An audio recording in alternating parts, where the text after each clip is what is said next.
We're going to learn about being restored of the joy of the Holy Spirit. Kurejeshewa furaha The restoration of ya the Roho joy Mtakatifu of the Holy Spirit iliyopotea that was lost. wakati ulipopitia changamoto ya maisha, And where you have gone through hardship in life. ulipokutana na simba Where you met the lion. au majaribu makubwa. Or where you met with a great temptation. Haleluya. Amen. Kurejeshewa furaha ya Roho Mtakatifu. The restoration of the joy of the Holy Spirit. Na lengo la somo hili And the purpose of this message ni kukuwezesha is to enable you uweze kutoka kwenye msongo wa mawazo, to go from thinking thoughts, to be delivered from depression. au kuwa, Uweze kutoka kwenye msongo wa mawazo. or to be delivered from depression. Kuna namna ambavyo unaweza kuwa umefika hapa Marekani. There's a way that you have gotten here to America. Kuna vitu vingi sana unapitia. And there's many things that you go through. Na wengine waliofanya mioyo yao imeinama.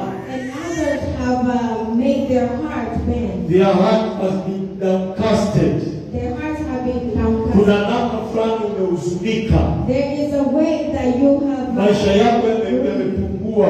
and your life has come down. Moyo wako umeshuka. And your heart has come down. Kuna namna umekatishwa tamaa. There's a way you have Na kutokana na mazingira ya kwenu ulivyo, and through the life of how we live, mazingira ambayo mnayo and the life how we have it, sio mazingira rahisi. it's not an easy life. Kwa sababu kweli na Mungu anawabariki kwa fedha, Because God bless you with money, anawabariki kwa kazi. and He bless you with your job. Kila mtu anayeweza kufanya kazi anaweza kufanya kazi. Everybody who's able to work, they have work. Lakini unaporudi nyumbani, But when you go home, yule mwenzako naye anaenda kazini.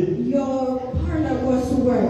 Wewe ukirudi nyumbani, When you come back home, mwenzako naye anaenda kazini. your partner goes to Na yeye work. akirudi nyumbani, And when you return, na wewe unaenda and you kazini. go to work. Kwa hiyo jamii unajikuta unakaa peke yako. So many times you see you are Labda siku kama hizi unapokuja kanisani na kwa imekusaidia. and days like today you come to church, it helps you. Sasa ukiwa kwenye hayo mazingira, So when you are in that, unahitaji furaha ya Roho Mtakatifu. you need the joy of the Holy Spirit. Unahitaji furaha ya Roho You Mtakatifu. need the joy of the Holy Mimi Spirit. sijui nani ambaye Mungu amemtuma kwa ajili yake. I don't know why God has sent me, Lakini nina habari njema. but I have a good news. Baada ya siku ya leo, After today, Roho Mtakatifu atashuka juu yako.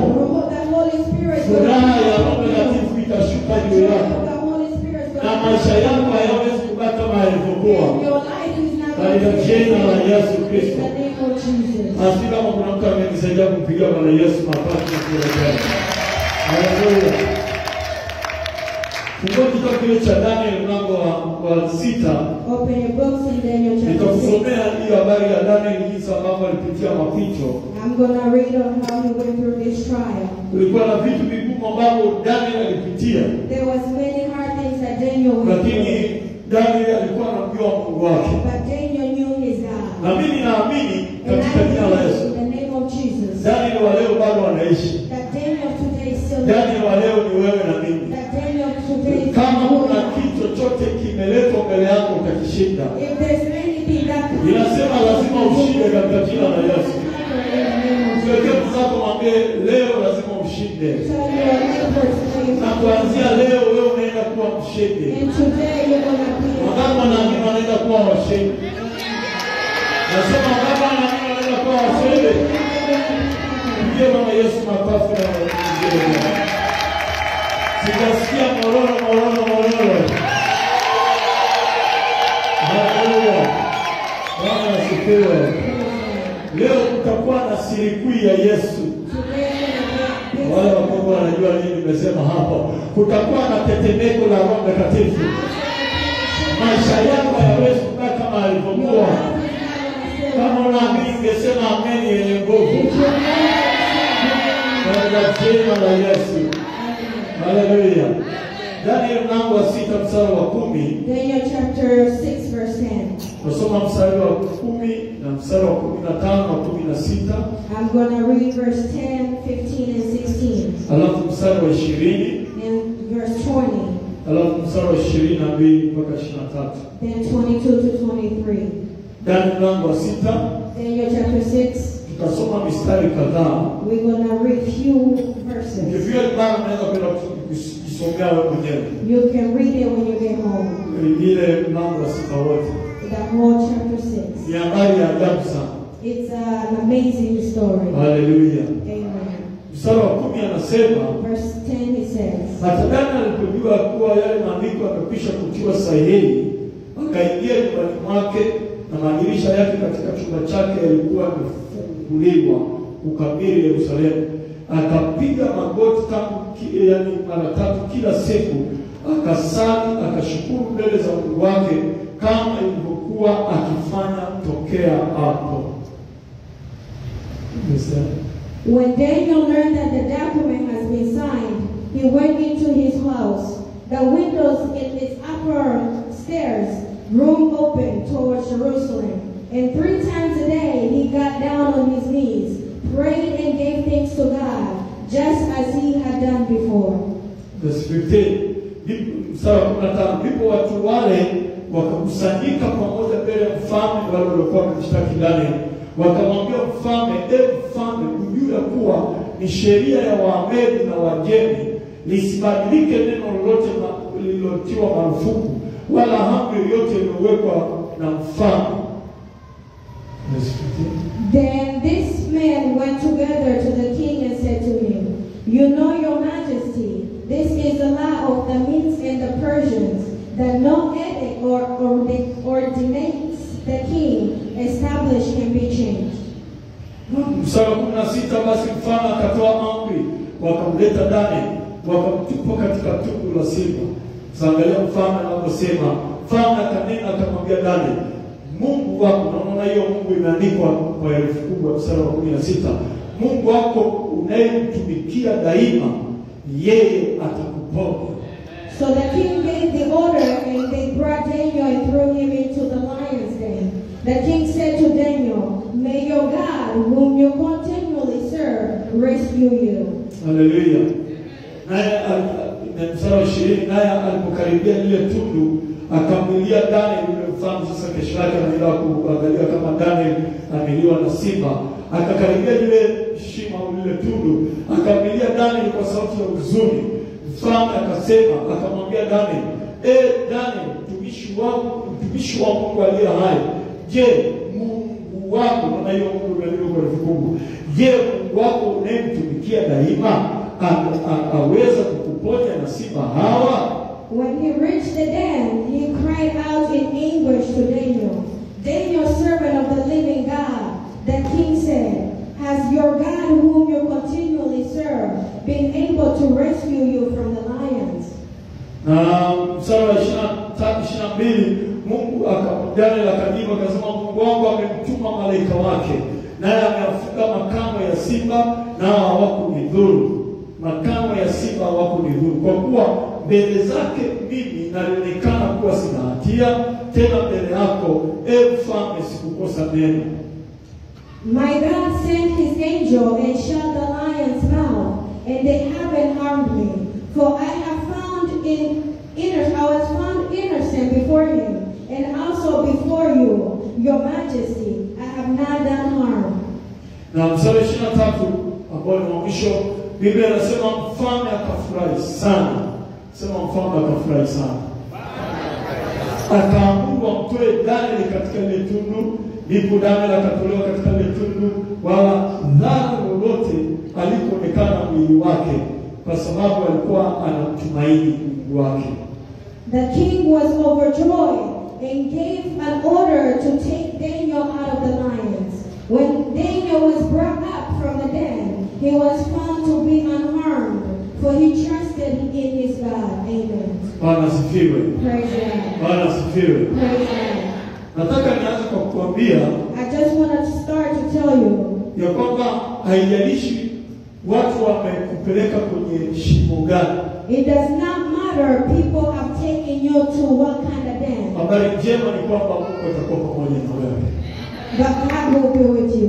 Mungu atakuwa pamoja na wewe. God will be with you. Inawezekana umefika hapo Marekani. It might be that you got here in America. Ukiwa na matumaini makubwa sana. And you have many great. Lakini nyumbani familia inakusumbua. And at home they still depend on you. Pengine ni watoto wanakusumbua. It might be children. Pengine kuna wengine labda miongoni wetu wana tatizo la makaratasi. And others it might be a problem of pengine kuna mambo ambayo yanaendelea kwenye kesi. Others is other cases. Labda pengine kuna watu ambao wamekuwa wakikusema. And it might be people who are talking about. Ina habari njema kwamba bado unaweza kushinda hayo majaribu na ukabaki na furaha. You can still conquer those trials and still be with joy. Ina habari njema kuambia leo hii utaondoka ukiwa na furaha katika jina la Yesu. I have a good news to tell you today. You're going to go with joy. Nataka kuona wale watu ambao wanataka kuondoka na furaha ya Roho Mtakatifu. Sema haleluya. Sema haleluya. Furaha haileti kwa sababu tumeshinda. That joy does not come because we have conquered. Yaani furaha ya Roho Mtakatifu haisababishi kwa sababu tumeshinda. The joy of the Holy Spirit is not caused because of we have conquered. Furaha ya Roho Mtakatifu inakuja hata kabla ushindi hujaonekana. The joy of the Holy Spirit comes even before you conquer. Wanadamu wanampenda Roho Mtakatifu.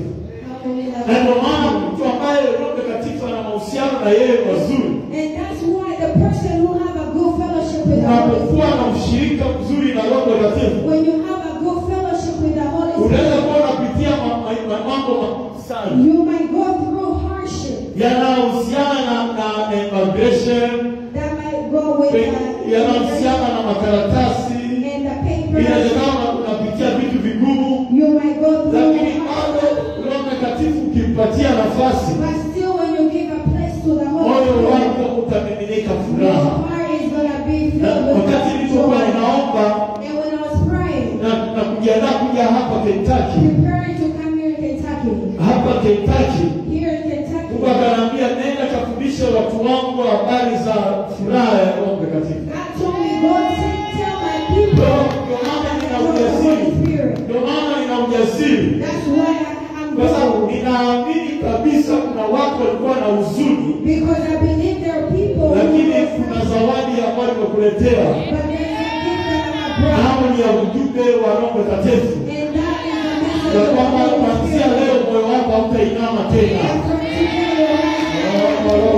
Ungempigia Bwana Yesu makofi na kelele. Haleluya. Haleluya. Haleluya. Hao watoto wako ambao wanapita mapito wataenda kubadilika. Hayo malipo ambayo yamekuzidi, mama ulichukua mkopo au mortgage ili ulipie nyumba, sasa ameanza kukuzidia. Na habari njema kuanzia leo Mungu anaenda kukulipia katika jina la Yesu. Pengine leo umekuwa ukisubiri kuolewa na kuoa. Na hakuna mtu ambaye hata anapiga hodi kwenye maisha yako. Lakini na habari njema kuanzia leo Roho Mtakatifu ataposhuka juu yako. Furaha ya Roho Mtakatifu itaposhuka kwenye uso wako. Unatoka kwenye mlango kuna mtu atakupigia na simu. Kuna mtu atakuja kukufuata katika jina la Yesu. Kuna mtu atakuchukia uolewe. Mwaka huu hautaisha hata unapigana harusi yako na jina la Yesu. Shema nisaidia kumpigia Bwana Yesu makofi na kelele. Haleluya. Kwa nini tunasema Roho Mtakatifu anahusiana na furaha?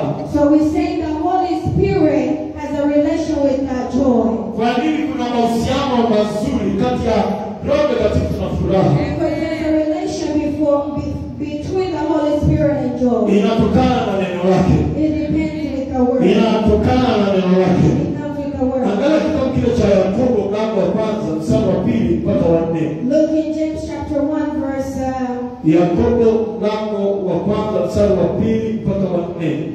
James chapter 1 verse 1 to 4. Mstari wa 2 mpaka wa 4. verse 2 to 4. Biblia inasema, ndugu zangu, hesabuni ya kuwa ni furaha tupu mkiangukia katika majaribu mbalimbali, mkifahamu ya kuwa kujaribiwa kwa imani yenu huleta saburi. Saburi na iwe na kazi kamilifu, mpate kuwa ukamilifu na watimilifu bila kupungukiwa neno. James chapter 1 verse 2 to 4. I'm going to read James chapter 1 verse 2 to 4.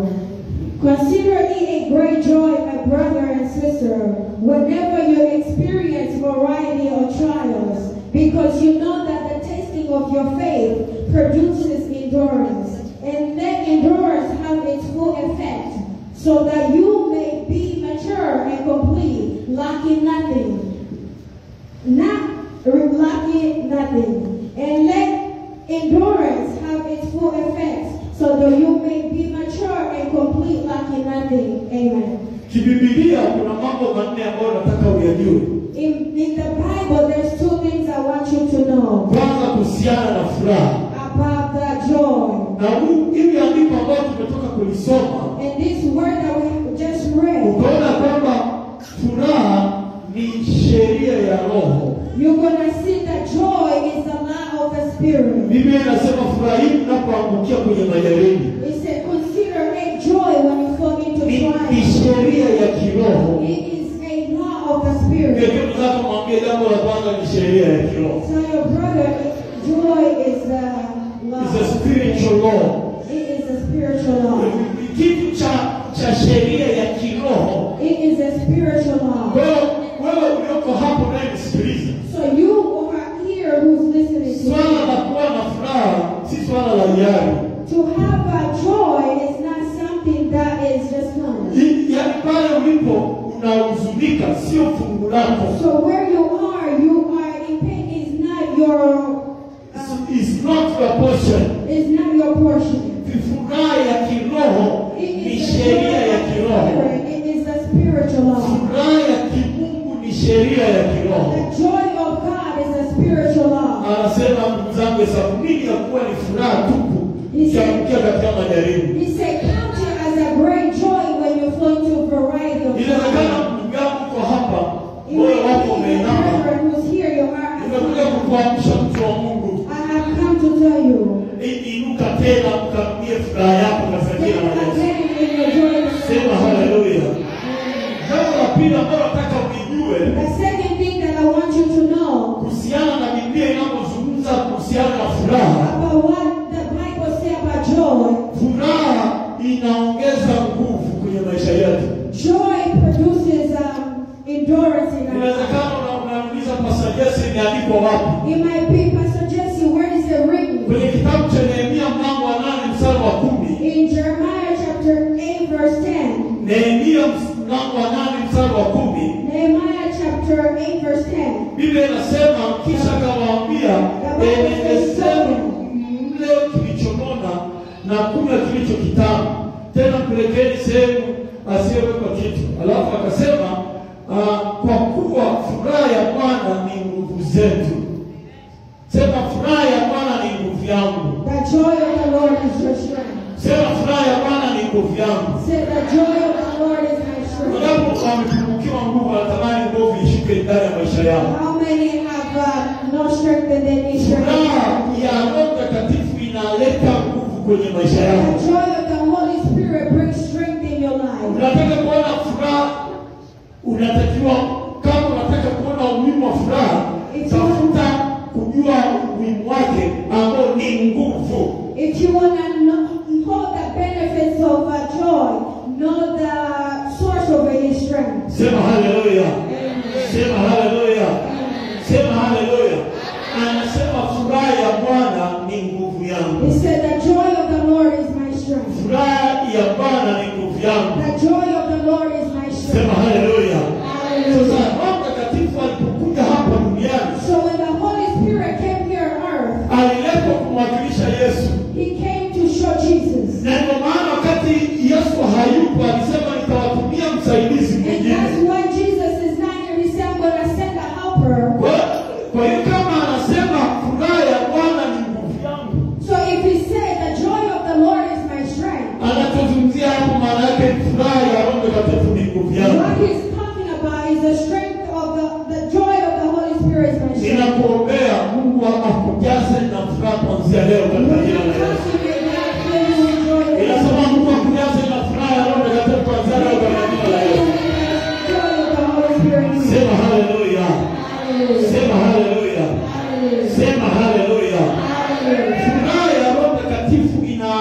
malaika. The joy of the Holy Spirit invites angels. Unasema Pastor Jesse, wewe unajifunza habari ya furaha ya Roho Mtakatifu. You say, Pastor Jesse, why are we learning about the joy of the Holy Spirit? Unapokuwa na furaha ya Roho Mtakatifu, When you have the joy of the Holy Spirit kwenye maisha yako, in your life, kuna malaika wanakuja wanakupigania. there's angels that come and fight for you. Ile vita hivi tena ya kwako inakuwa ya Bwana. And that war is not yours, but it's the Lord's. Andika tuambie kwenye kitabu cha Isaya 61. The Bible says in Isaiah chapter 51. 61. 61. Haleluya. Biblia inasema mstari wa kwanza, Yesu akasema maneno haya, Bwana, Roho wa Bwana yu juu yangu, kwa sababu Bwana amenitia mafuta niwahubiri wanyenyekevu, na habari njema amenituma ili kuwaganga waliovunjika moyo, kuwatangazia mateka uhuru wao, nao waliofungwa habari ya kufunguliwa kwao. Mstari wa kwanza. Verse 1. The Spirit of the Lord God is upon me, because the Lord has anointed me to bring good news to the poor. He has sent me to heal the brokenhearted, to proclaim liberty to the captive, and freedom to the prisoners. Amen. Haleluya. Angalia mstari wa tatu. Kuangazia hao walio katika Sayuni, wapewe taji ya maua badala ya majivu, mafuta ya furaha badala ya maombolezo. Verse 3. To provide to those to whom who mourns in Zion, to give them a crown of beauty instead of ashes, face of oil instead of mourning, and a splendid cloth instead of despair. And they will be called righteous tree, planted by the Lord to glory in Him. Kuna mafuta yanaitwa mafuta ya Roho Mtakatifu. There is oil that's called the oil of the Holy Spirit. Mafuta ya furaha ya Roho Mtakatifu. The oil of the joy of the Holy Spirit. Anasema Roho wa Bwana anapokuwa juu yangu, He said, when the Lord is upon me, anasema nitapakwa mafuta ya Roho Mtakatifu. I'm going to be anointed by the oil of the Holy Nitapakwa Spirit. mafuta ya Roho Mtakatifu. I'm going to be anointed by the oil of Mungu the Holy amenituma mchana wa leo kwa ajili yako Spirit. mtu. God has sent me today to Leo nitakapomkaribisha Roho Mtakatifu today when I welcome the Holy Spirit kwenye maisha yako, in your life. nina habari njema. I have good news. Roho Mtakatifu akishuka juu yako, When the Holy Spirit come upon you, atakupaka mafuta. He's going to anoint Hiyo you. hali ya kuinama, In the way of hiyo faith, hali ya kukatishwa the tamaa, situation of hiyo hali ya kukatishwa tamaa, disappointment, ya ile hali ambayo imekufanya urudi nyuma, and the way that made you to go back to, hauna tena furaha. and you don't have joy anymore. Karibisha leo Roho Mtakatifu. You're going to invite the Holy Spirit. Ukimpa nafasi Roho Mtakatifu, When you give Him a place, the Holy Spirit atakupaka mafuta ya furaha. is going to anoint you with oil of joy. Pokea hiyo furaha katika jina la Yesu. That joy in the name of Jesus. Pokea hiyo furaha katika jina la Yesu. Receive that joy in the name of Jesus. Nataka niongelee juu ya kweli za kuhusu furaha. I want to speak the truth about joy. Furaha wakati wa mapito. To rejoice in time of trial. Kwa nini tunapaswa kuwa na furaha wakati wa mapito? Why do we have to rejoice in time of trial? Inawezekana hata kama ubiri hapo nasema pastor, haiwezekani ukawa na furaha wakati unapitia. It might be I'm preaching and you say, Pastor, I cannot have joy through what I'm going through. Na ndio maana siku za leo unaona watu wanajiua, watu wanakula vidonge. Nilisikia habari ya mtu mmoja kutoka kule Afrika, kule Washington. Alikula vidonge na alikuwa ni mwombaji yule dada, akajiua. And that's why many people are going through too much. They're taking medicine. And I heard about someone in Washington. She was taking medicine and they end up killing themselves. Ninataka kuambia una haja ya kujiua. You don't have to kill yourself. Yesu amenituma kukuambia unaweza kujiunganisha na furaha ya Roho Mtakatifu. You can reunite with the joy of the Holy Hii Spirit. baada ya leo, After today, yale yaliyokuwa yakikushinda yasikushinde tena.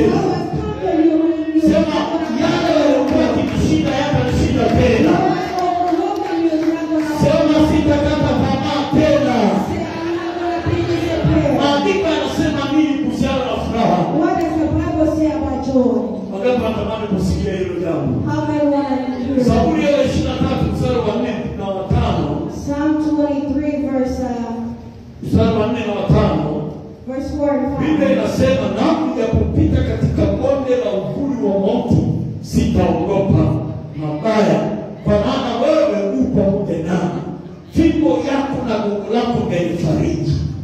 Waandaa meza machoni pa watesi wangu. Haleluya. Haleluya. Verse 4. Even when I go through the darkest valley, I fear no danger, for you are with me. Your rod and your staff will comfort me. You prepare a table before me in the presence of my enemies. You anoint my head with oil, my cup overflows. Amen. Furaha ya Roho Mtakatifu inapokuwa ndani yako, When the joy of the Holy Spirit is within you, furaha inapokuwa ndani ya maisha yako, the joy that is in your life, hata kama unapitia magumu ya namna gani, even if you go through hardship, haya magumu hayawezi kukuchukua, the hardship is not going to overtake you. hayawezi kukuathiri, It's not going to harm you. hayawezi kukushusha chini. It's not going to bring you down. Kinachotokea, unaanza Roho Mtakatifu anakushuhudia ndani yako, What happens, the Holy Spirit testifies to anaanza you. kukuonyesha yale yanayoenda kutokea mbele yako. And He starts to show you what's going to happen before Wakati you. maadui wanafikiri unaenda kumwacha Mungu, When your enemy thinks that you're going to leave God, unaenda kuacha wokovu, and you're going to leave salvation, unaenda kuachana na kanisa, and you're going to leave the church, Roho Mtakatifu akishuka juu yako, when the Holy Spirit come upon you, anakushuhudia kwamba unaenda kushinda. He testify to you, you're going to conquer. Unajua matokeo yake ni nini? You know the outcome of it. Anaandaa meza machoni pa watesi He wako. prepares a table before you. Anaandaa meza machoni pa watesi wako. He prepares a table. Anaandaa meza machoni pa watesi wako. He prepares a table. Nina habari njema kwamba kuna watu wengi walitamani wafike hapo ulipofika wewe. I have a good news that many people wanted to be where you Walifanya are. kila kitu ili wakushusha chini, ili wewe usifike hapo ulipofika. They did many things so you may not get where you are. Lakini angalia matendo ya Mungu yaliyo ya ajabu. But look at the wonder of work. Kila ukifikiria utakifikia umekifikia. What they thought you're not going to reach, but you have Wewe reached. umewaacha kule Afrika na Mungu anakuleta hapa. And you left them in Africa and God brought you here. Nina habari njema ambayo Mungu ametuma kwa ajili I yako. have a good news that God said Ya kwamba bado Mungu hajamaliza na wewe. God is not finished with you. Sema weka mkono wako kwenye kifua, sema Mungu bado hajamaliza na mimi. Put your hand on your chest and say God is not finished. Wangapi wanaamini Mungu hajamaliza na wao? Amen. Yaani kama moyo wako bado unadunda namna hii, ujue bado Mungu hajamaliza na wewe. If your heart is still like this, Bado kesho yako ni njema. your tomorrow is good. Anasema waandaa meza machoni pa watesi As wako. you prepare a table before my enemy, Nataka nikutabiria kwamba unaenda kuandaliwa meza machoni pa maadui I zako. want to prophesy to you. Wale maadui zako walikuwa wanafikiri wamekumaliza, hawajakumaliza. Those who think they are finished, they are not finished. Wapo wale ambao wanaweza kupiga Bwana Yesu makofi ya vigelegele. Unataka kuambia bado hujamaliza kazi. That's what I'm telling you, you have not finished. Sema bado Mungu hajamaliza na maisha yangu. God is not finished with my life. Sema Mungu bado hajamaliza na maisha yangu. God is not finished with my life. Ile kazi ulikuwa nayo ilikuwa ni kazi nzuri The sana. work that you had was a good job. Wapo kaleta figisu wakakuondoa. And they did many things and took you out of the world. Lakini na habari njema, ile kazi ni ndogo. Hii unaenda kuipata itakuwa ni kubwa. Wale waliokufanya hivi wale ushuke, wataona ukiwa sio nyumba moja, unaenda kupata na nyumba zingine. Pokea hiyo kwa jina la Yesu. Nimesema pokea hiyo kwa jina la Yesu. Haleluya. Zaburi ya 16 mstari wa 11.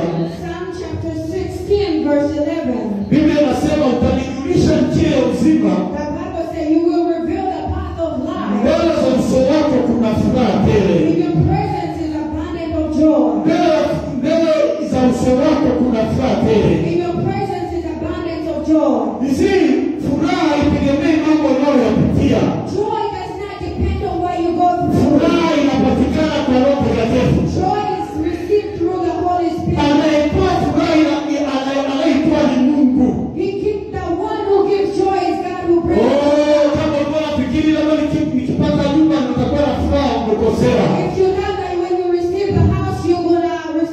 know. Au nikiolewa na kuoa nitapata furaha kukosea. Or if you marry, you're going to receive joy you have. Au nikiendesha gari nzuri kuliko ile mchungaji nimekosea. Or if you drive a better car than the pastor, you have lost.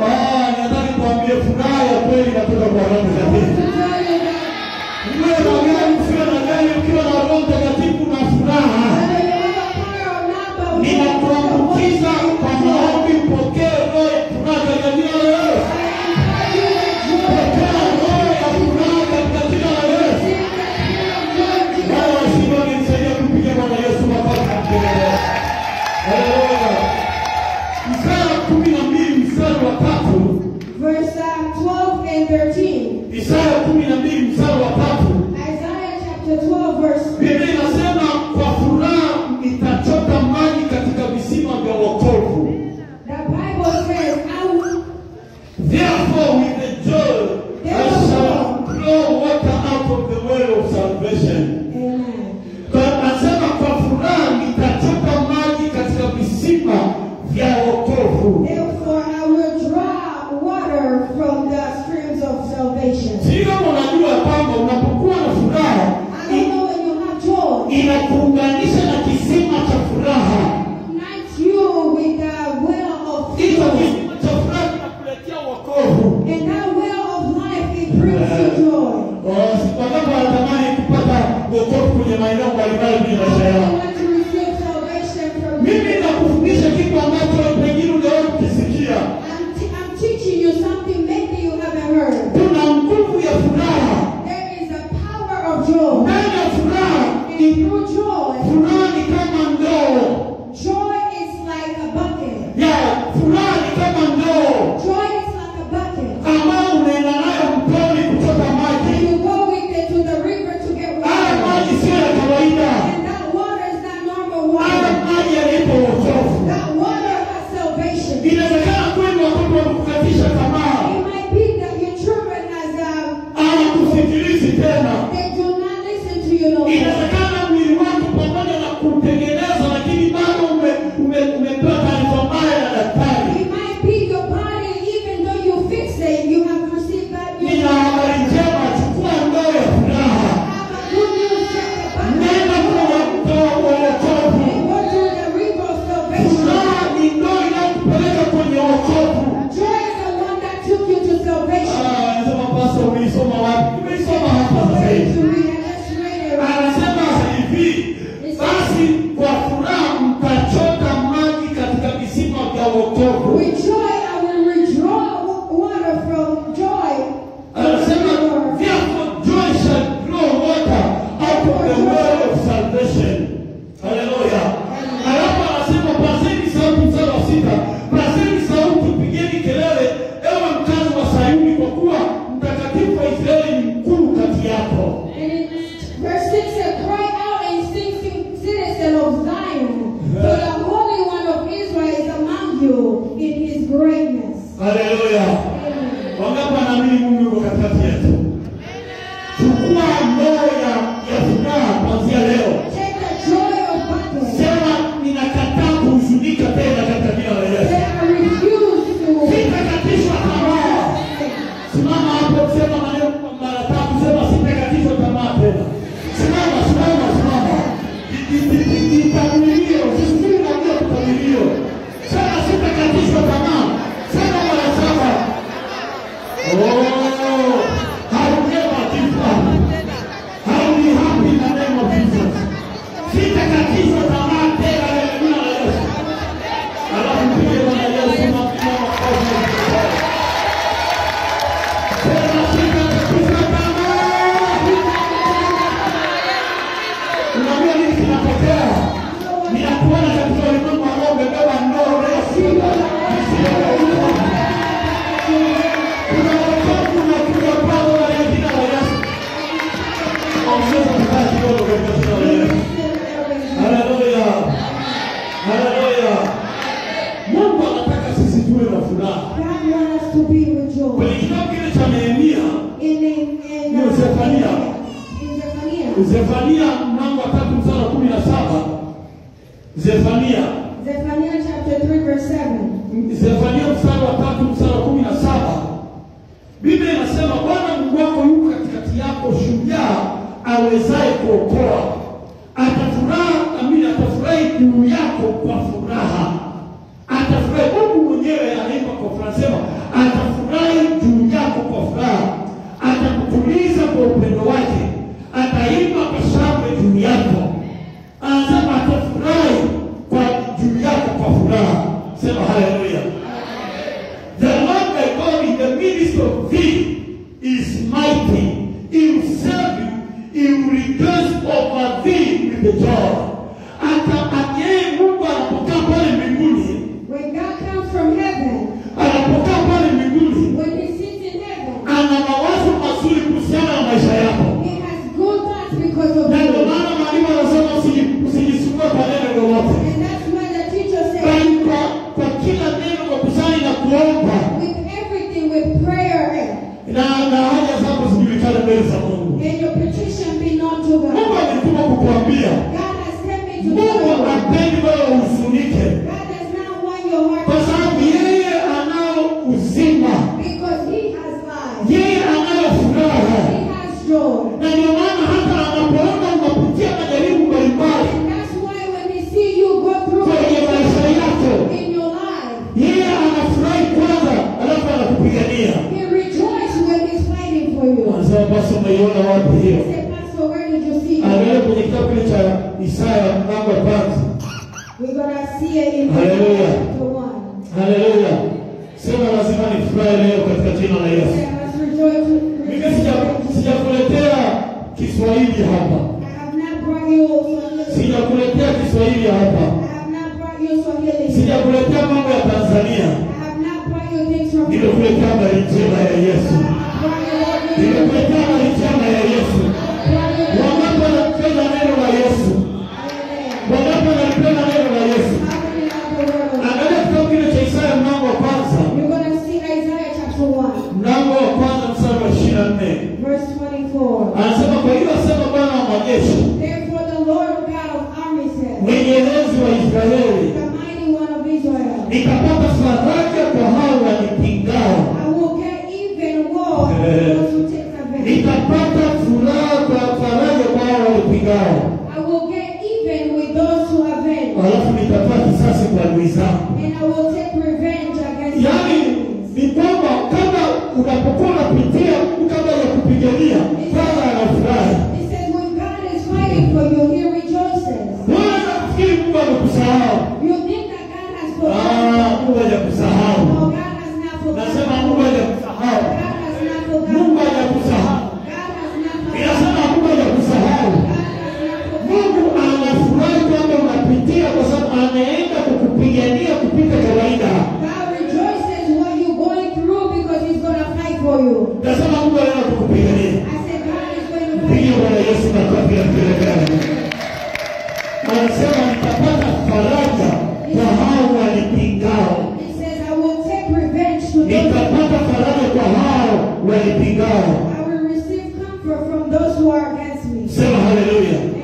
Nitakupa mifano michache kama miwili hivi I'm going to give you several examples ya watu ambao walipitia, lakini furaha ya Roho Mungu ikishuka juu yao wakashinda hayo mapito. of what they went through, but through the joy of the Holy Spirit, they received victory. Na mtu wa kwanza ni huyo Daniel ambaye tumesoma The darasa. first person was Daniel, who we read about. Daniel alikuwa anafanya kazi vizuri sana. Daniel was a good worker. Alikuwa na bidii. Alikuwa na bidii. He had He was a hard worker. he was a hard worker. Ndani yake alikuwa amejaa roho njema. Within him, he was filled with a good spirit. Alikuwa ni mtu mwenye haki. He had a right. He was a righteous man. He was a righteous man. Ndani yake huyu Daniel, wale maadui walitafuta kitu cha kumhukumu, lakini hawakukipata. And within Daniel, his enemies searched for something against him, but they couldn't find anything. Sio kama unaelewa, kuna wakati unafanya kila kitu kizuri, lakini kuna watu wanakuchukia. I don't know if you understand, when you do good things, still people hate you. Pengine najihubiria mimi mwenyewe. It might even come to you. Ulize mwenzako, wewe kutenda mema alafu yakimu hapo kakulipa mabaya. Ask your neighbor, have you done great and they're paid Kuna mama mmoja nilikutana naye huko Marekani. There was one mother I met here. Yeye alitangulia kuja huko Marekani. They started to come here in America. Alafu Mungu akamsaidia akaolewa. And God helped them, they got married. Alafu wakawa na makaratasi vizuri. And work good job. Alafu akaanza kuleta ndugu zake kutoka kule Afrika. And she started to bring his lakini alipoanza kuleta dada yake wa kwanza, dada wa pili, akaleta na ndugu zake wengine. Yule aliyemleta wa kwanza ambaye alikuwa ni dada yake, but the first person she brought who was a sister, huyo akageuka kuwa adui kwa maisha yake. became the enemy in her life. Huyo akaanza kuharibu mambo yake. And they started to destroy her things. Sasa utamfanya nini ameshafika Marekani? What are you going to do when they're already here in America? Kwa moyo unalo ulihuzunika. So the heart of this person was despair. Moyo wake uliinama. His heart was despair. Maisha yake yakaonekana kama sio kitu. Her life was seen as nothing. Nilikutana naye nikamwambia dada usife moyo. But when I met her, I told you, nikamwambia usife moyo. courage. Kwa sababu Mungu ambaye alikuita wewe ukawa mlango la kubleka. Because the God who brought you and you became the door to bado anaishi. He's still living. Inawezekana na wao kwa hivyo. And I spoke with her like that. Nilipokuwa njiani kuja hapa. When I was on my way here. Nikawa nasikia habari za ndugu mmoja na ananisikia habari ya ndugu mmoja. And someone told me about someone. Jinsi ambavyo How? alipeleka hela nyingi ili nyumba wazazi wake watengenezee nyumba waweze kuishi vizuri. They took money so their parents could build a house. Hela nyingi alizituma huko Afrika. They sent many money in Africa. Lakini baba yake mzazi akazila zote. But his own father ate all the money. Yule uzinzi. And through adulteries. Mashallah kuna paka mtu anasema mimi sina wewe baba yangu. They said this is not my father. Inawezekana kuna watu wako hapa.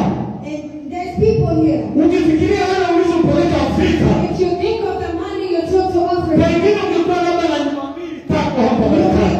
have even 2-3 houses here. Lakini ulipoanza kuangalia ukuta hamna When you nyumba went yoyote. to look, there was no house. Hamna hata msingi wa There nyumba. was not even a foundation. Mungu amelituma kwa ajili yako. God has sent me Una because haja tena kuhuzunika. you don't have to disappear. Hata Roho Mtakatifu. Seek for the Holy Kwa Spirit. sababu wakati unapokuwa na haki haimaanishi utapata majaribu. Because when you have the righteous, it does not mean you're not going Kitu to. gani ambacho kilimpata Daniel? What happened to Daniel? Alitumwa kwenye tundu la simba. He was thrown in the lion's den. Alitumbukizwa kwenye tundu la simba. Thrown in the lion's den. Mungu amenituma kukuambia hata kama umetumbukizwa kwenye tundu la simba, hao simba hawatakuuma katika jina la Yesu. Sema simba hawataniuma katika jina la Yesu. Sema simba hawataniuma katika jina la Yesu. Sijui inawezekana mimi sijui simba wako ni nini. Mimi sijui simba wako ni nini. I don't know who's your lion. Mimi simba wangu, simba wangu watamani kujua simba wangu. How many wants to know my lion? Simba wangu alikuwa anaitwa majani yaliyoota kwenye pasipoti yangu. My lion was a grass that was put on my passport. Niliota ndoto I had a dream mwaka 2014. in 2014. Na niko na rafiki yangu tumekwenda Kenya. And I was with my friend, we went to Kenya. Kwenye ndoto. In the dream. Alafu tulipofika kwenye mpaka. And when we got to the border. Nikatoa pasipoti yangu. And I took my passport. Na rafiki yangu akatoa pasipoti yake. And my friend took her passport. Alafu tukapeleka kwa watu wa migration. And we took it to the people. Alafu wale yule mtu wa migration yule mwenzangu akapita. My friend passed. Akagongea kule akafanya nini akapita. And they stamped it and he passed. Mimi hapo nilipofungua passport hii. But when they opened my passport. Nikakuta majani yameota. There was grass that grew in my passport. Kwenye ndoto. In the dream. Majani yameota. The grass have grown. Ndipo Mungu anasema kitu gani hiki? When I woke up, I said, what's this? Baada ya hapo safari zangu zote zikakatika. After that, all my travel was canceled. Watu ambao wameniotesha majani kwenye passport. Those people has grown grass. Nilikuwa nasafiri nchi mbalimbali, sikusafiri tena. I used to travel many countries. Nikisafiri kidogo, kuna wakati nilikuwa nimekaribishwa Upengo, passport ikapotea. There was a place I was invited nishapoteza passport mara mbili. I have lost my passport. Nimeshapoteza na ndege mara mbili. Yani And the plane left me twice. na nishapoteza passport mara mbili. I lost my passport twice.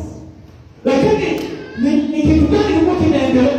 But what was happening? Katika ulimwengu wa roho. In the spiritual realm. Kuna watu walikuwa wameshatamka mambo. There were people who wanasema Pastor Jesse hatawahi tena kusafiri. They said Pastor Jesse is not going to travel. Na mimi nikaona labda ni kitu cha kawaida. And I saw it as just normal. 2014, 2014, 15, 2020, 16, 16, 17, 17, 20, 20, 21. 21. Hapo sijarupuka, ninaona ni kitu cha kawaida. And I just see it as normal. Mwaka 2022. But the year of 2022. Nikasema I said, nikaambia mke wangu, kumbe shetani alipanda majani. And I told my wife, Satan has planted. Ile ndoto haikuwa ya kawaida. That dream, it was not just a normal Ile dream. ndoto haikuwa ya kawaida. That was not just a normal dream. Ile ndoto kuna kitu ilifanya. That dream, there's something that happened. Kwa hiyo nikamwambia leta pasipoti zetu zote. And I said, bring all our passports. Akaleta pasipoti yake. And she brought her passport. Mke wangu akaleta pasipoti yake. Everybody brought her Na passport. watoto wetu wawili. And our two Na ya children. kwangu. And mine. Nikahamia kanisani kwenye madhabahu. And I moved to the church on the altar. Niliomba kwa siku 100 na I kitu. prayed for more than 100. Baada ya siku 100 And after 100 nikasikia ile kitu imekatika kufuru. I felt that thing was past. Wiki hiyo, wiki kama mbili baadaye, 2 weeks later, rafiki yangu mmoja, one of my friends, mtumishi wa Mungu, a servant of God, akaniambia, Pastor Jesse uko wapi? he said, Pastor Jesse, where are you? Nikamwambia niko ofisini. I said, I'm in my office. Akaniambia unaweza kutuma ile picha ya kwanza ya passport yako yani pale juu. He said, can you send the first picture on the top of your passport? Kwenye front page. On the front page. Haleluya. Amen. Haleluya. Amen. Nikatuma akasema na mke wako nikatuma. And of your wife, and I said, Baada ya siku chache kingine ilitokea. and after Kama wiki tatu. after 3 weeks, Akaniambia nikamwona ofisini. he said, Ndipo naona ofisini. when I saw him, Akaniambia Pastor Jesse nilikaribishwa Marekani. he said, Pastor Jesse, you are invited in America, Kule Washington. in Washington. Nikaona nijaribu kuwaomba kama unaweza kunisindikiza wewe na mke wako. And I said, can I go with my wife? Maana mimi ninaenda na mke wangu. Because I went with my wife. Habari njema, barua hii hapa amekubali. And the good news is the letter they have Unapiga Bwana Yesu makofi na vigelegele. Unapiga Bwana Yesu makofi na vigelegele. Unajua kilichotokea, wakalipa mpaka nauli They even paid for ya kwangu na ya mke wangu. mine and my wife. Tukaja hapa kwa mara ya kwanza. We came here for the first time. Sio mpango tena, sio Kenya, Not Kenya. lakini sasa tukaja Marekani. Haleluya. Haleluya. Wangapi wanaamini kwamba Mungu anaweza kutusaidia? Unajua baada ya hapo You know, after that, Mungu akafungua mlango mkubwa. God opened a great door. Mtoto wetu wa kwanza naye akapata scholarship. And my first child received a scholarship Akapata scholarship ya kusoma Marekani. to come and learn here in America. Na hivi juzi tumekuja kwa ajili ya kazi hiyo. And 2 days we came for the Amefanya graduation ya high school. Sio university. High school. They graduated in high school now. Alikuja hapa grade 11 and 12. He came here in 11th and 12th grade. Na mnajua hizi ambao ni mambo magumu sana huko. And you know that's hard here. Lakini yule pastor mrefu kule Tanzania. But that tall pastor over there, Alielewa kuna mahali ambapo unaweza kumkimbilia Mungu aidane. there's a place you can run to. Alienda kang'oa yale majani. He went and ripped out the Yale yalikuwa kwenye pasipoti yake. what was in his passport. Nina habari njema ni kwamba mtoto wetu amesoma miaka 2 na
hiyo kulipia hiyo chuo. Kila mwaka analipa $65,000. And there in Illinois, he pays $65,000. My daughter has secured Wheaton College, and I'm happy to inform you that she has also secured the scholarship. And each year she will be paid $65,000 scholarship.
What do you do so you can have the joy of the Holy Spirit?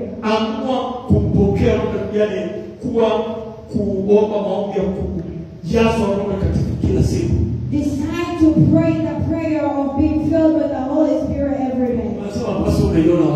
You say, Pastor, where did you see that? Well, Ephesians chapter 5 verse 16. He said, do not be drunk by alcohol, but be filled with the Holy Spirit. Be filled with the Holy Spirit. Those who used to be drunk before they came to Jesus.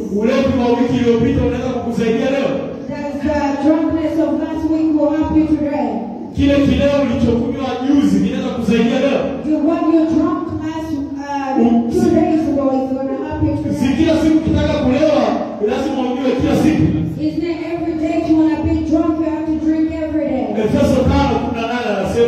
usilewe kwa mvinyo. Ephesians 5 chapter 18 it says, don't get drunk by wine. Lakini tujazwe na Roho Mtakatifu. But be filled by the Holy Spirit. Lakini tujazwe na Roho Mtakatifu. But be filled with the Holy Maana Spirit. kila siku hakikisha unamwambia Roho Mtakatifu, leo ninaamka siku hii, Mungu nijaze furaha yako. Meaning every day you tell the Holy Spirit, fill me with your joy today. Angalia Petro kwanza mlango wa kwanza. When you look at 1 Peter chapter 1, Mstari wa 6 mpaka wa 8. verse 6 to 8. Biblia inasema mnafurahi sana wakati huo, ijapokuwa sasa kwa kitambo kidogo, ikiwa ni lazima, mmehuzunishwa kwa majaribu ya namna mbalimbali. Petro kwanza mlango wa kwanza mstari wa 6 mpaka wa 8. You rejoice in this, even though now for a short time, if necessary, you suffer grief in variety of trial, so that the proven character of your faith, more valuable than gold, which through perishable is refined by the fire, may result in praise, glory, honor, and the revelation of Jesus Christ. Ili kuonekane kwake kwenye sifa na utukufu na heshima. It may be result in praise, glory, and Furaha ya Roho honor. Mtakatifu inapoanza kuchukua nafasi, The joy of the Holy Spirit, it takes a place. utaanza kuona hayo mapito unayoyapitia You're going to see the trial you go through. hayalengi kukuumiza, It does not come to hurt hayalengi you. kukuangusha. It does not come to fall Hayo down. mapito unayoyapitia The trial you go through, yanalenga kukuletea heshima, it comes to give you honor. yanalenga kukuletea utukufu, It comes to bring you glory. yanalenga kuleta sifa. It comes to bring you praise. Wangapi wanapitia mapito mbalimbali? How many are going through? Ninaangalia tena muda sio mrefu, I have a good news in Mungu short anaenda time. kujitwalia utukufu kwenye maisha yako. God is going to bring glory in your life. Watu wanaenda kumheshimu Mungu wako. People are going to honor your God. Yule mfalme alipoenda kwenye tundu la Danieli, The king who went to that, Ambia Danieli, he said, Daniel, Danieli, Daniel, je, Mungu wako amekuokoa? did your God save you? Danieli akamwambia Mungu wangu amefunga vinywa vya And he simba. said, my God Haleluya. Watu wanafikiri kwamba wamekusukuma ili uangalie. has people that they push you so you may be destroyed. Ninaangalia kwamba hicho kitu kitakuangamiza. But I have a good news, that thing is not going to destroy you. Utakula nacho, utafurahi nacho, utashangilia nacho. You're going to rejoice with it. You're going to, Actually kitakupa lift ya kwenda kwenye promotion. it is going to give you a lift to go to promotion. Baada ya Danieli kutoka kwenye tundu la simba, Because after Daniel came from the lion den, mfalme anasema kuanzia leo Mungu wa Danieli ndio Mungu. he said that Wangapi wanatamani Mungu wao aheshimike? how many want their God? Hilo jaribu unalolipitia Mungu wako anaenda kuheshimika. Mungu anaenda kujitwalia utukufu na heshima. God is going to take glory and honor because Sema haleluya. say hallelujah. Sema haleluya. Hallelujah. Sema haleluya. Hallelujah. Kwa hiyo kila siku omba Roho Mtakatifu ajaze maisha yako. So every day ask the Holy Spirit to fill your life. Kwa sababu kitabu cha Galatia mlango wa 5 Because in Galatians chapter 5, ule mstari wa 22 verse 22, unaona katika sehemu mojawapo ya tunda la Roho you see the fruits of the Holy Spirit. ni furaha. It is joy. Roho Mtakatifu anamiliki furaha. The Holy Spirit Kwenye is Galatia joy. 5:22 anasema, In Galatians chapter 5, verse 22, lakini it says, tunda la Roho ni upendo na furaha na amani. He says the joy, the fruit of the Spirit is joy and peace. Furaha sio hisia za muda mfupi. Joy is not feeling of a Kwa short sababu Roho time. Mtakatifu sio wa muda mfupi. Because the Holy Spirit is now Roho short. Mtakatifu sio wa muda mfupi. The Holy Spirit Kwa sababu anatamani kupata furaha isiyoneneka. how many want to be Isiyofunika. Pokea hiyo katika jina la Yesu. Sio furaha ya kwa sababu umepata nyumba, baada ya hapo umeshaizoea uko furaha imeisha. It's not just joy that you receive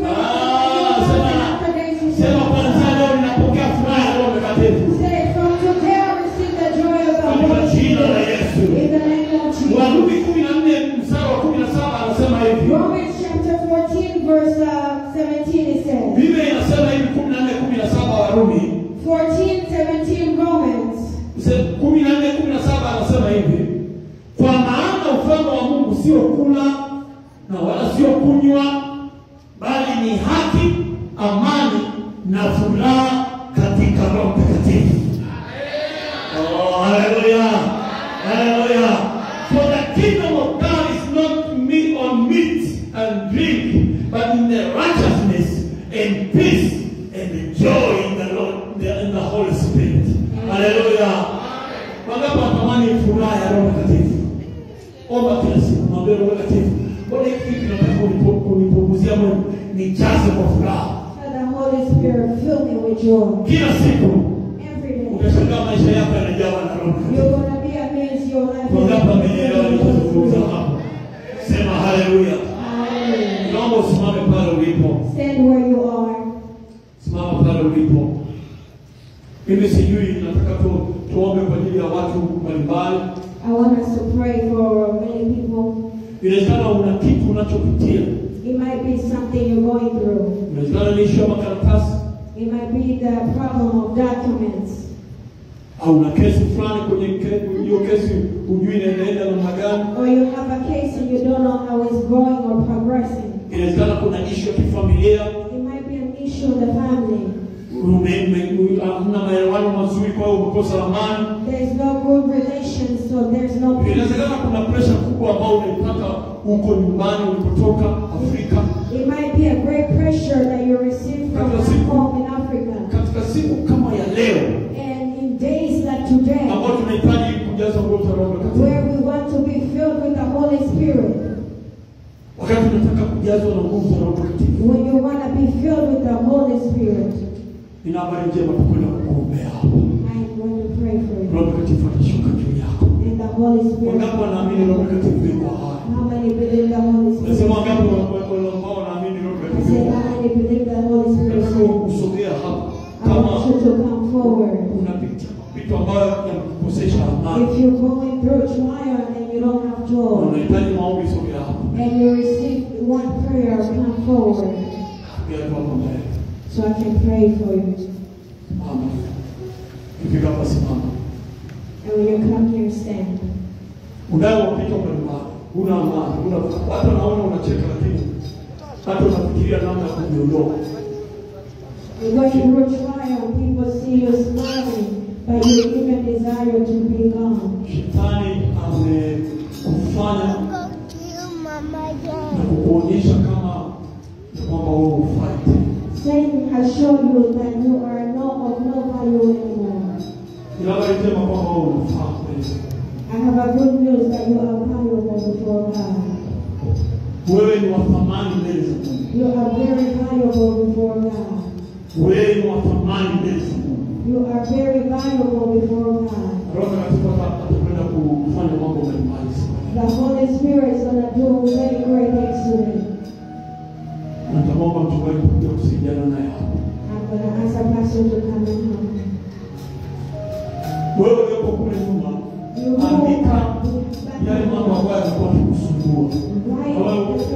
Wewe uliokuwa na nafasi utaandika mambo kwenye karatasi. Utakuja kuziweka hapa na kuziombea. Usiandike jina. Karatasi itaondoka nazo. Ile kuziombea. Usiandike jina, usiandike simu.